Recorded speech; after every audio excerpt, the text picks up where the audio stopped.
এই বাক্সা জিলা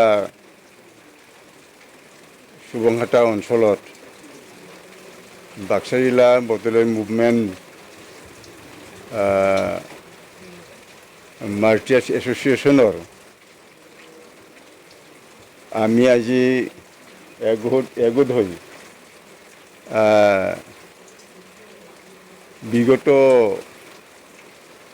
1989 চনৰ বড'ল মুভমেণ্টত যিখিনি আমি লাঞ্ছিত ভুক্তভোগী হৈ বহুজন নৰনাৰী হত্যা হৈ গ'ল। এই উপলক্ষত চৰকাৰৰ যিটো অনুদান আগবঢ়োৱা অভিযান, সেই অভিযানটোক বৰ্তমানলৈকে চৰকাৰ ক্ৰমে চলি আহি আছে আৰু আজি এই নতুন চৰকাৰ BTC চৰকাৰ গঠন হোৱাৰ পিছত চৰকাৰে যিখিনি আৰ্থিক অনুদান আগবঢ়াৰ কাৰণে ৰাজ্যক ঘোষণা কৰি দিছে, সেই অনুক্ৰমে যাতে আমাৰ এই বাক্সা জিলাৰ বড'ল মুভমেণ্টত যিখিনি শ্বহীদ পৰিয়ালৰ প্ৰাপ্তি, যিখিনি আমাৰ 5 লাখ টকাকৈ ঘোষণা কৰা আমাৰ মাৰ্টিয়াৰ্ছ পৰিয়ালসকলক দিম বুলি ঘোষণা কৰিছে, তেওঁলোকে যাতে আগন্তুক যিটো বাজেটত অন্তৰ্ভুক্ত কৰাই পেলাই আমাৰ সকলো শ্বহীদ পৰিয়ালক যাতে প্ৰাপ্তি কৰি দিয়ে। আৰু সেইকাৰণে আজি আমি এই কথাটোকে জনোৱাৰ জ্ঞাৰ্থত আজি আমি সন্থাৰ তৰফৰ পৰা সমবেত হৈ আমাৰ নৱ গঠিত চৰকাৰ তেওঁলোকক আমি আমন্ত্ৰণ কৰিছোঁ, বিনম্ৰে অনুৰোধ জনাব বিচাৰিছোঁ যাতে আগন্তুক বাজেটত আমাৰ এই শ্বহীদসকলক দিবলগীয়া ঘোষণা কৰা যিখিনি 5 লাখ টকা যাতে সকলোৱে প্ৰাপ্তি হয় আৰু প্ৰাপ্তি কৰি দিয়ে, তাৰ কাৰণে আমি আন্তৰিক শ্ৰদ্ধা জনাই আমি আজি অনুৰোধ জনাইছোঁ। জিলাত 73 গিৰি পৰিয়াল আছে, 573 জন সদস্য আছে শ্বহীদ। প্ৰথমতে 1 লাখকৈ পাইছিলোঁ, এই মানে আজি আন্দোলনৰ ঠিক পিছতেই।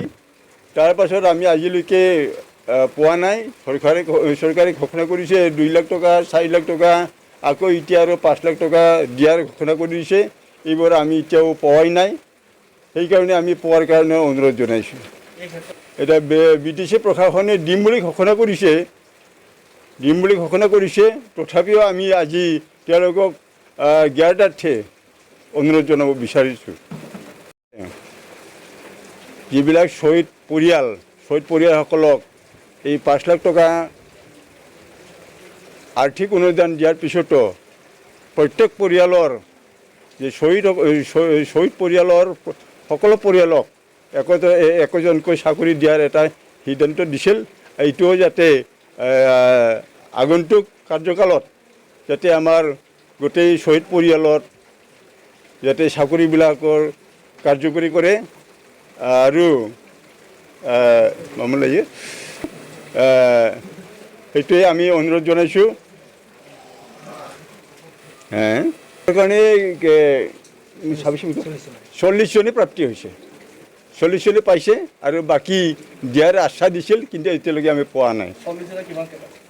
40 জনে 5 লাখকৈ পাইছে।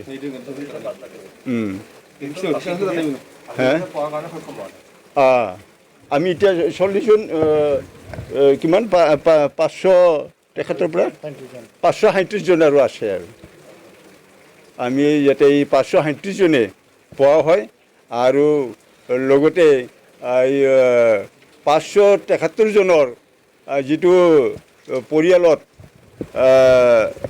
চাকৰিৰ পোৱাৰ তেওঁলোকে এটা ঘোষণা কৰিছে গতিকে সেইটো যাতে প্ৰত্যেক পৰিয়ালতে আমাৰ একোজনকৈ উপযুক্ত চাকৰি পোৱা হয় সেইটো কাৰণে আমি অনুৰোধ জনাইছোঁ এই ক্ষেত্ৰত আপোনালোকে প্ৰশাসন বা অসম চৰকাৰক কি আহ্বান জনাব কিবা কৈছে প্ৰথমতে অসম চৰকাৰে ঘোষণা কৰিছে সেইলৈ এতিয়া ব্ৰিটিছ চৰকাৰেও সেইটোকে একে মত হৈ পেলাই মানে তেওঁলোকে ঘোষণা কৰিছে অতি শীঘ্ৰে মুকলি দিব লাগে অতি শীঘ্ৰে এইটো মুকলি দিব লাগে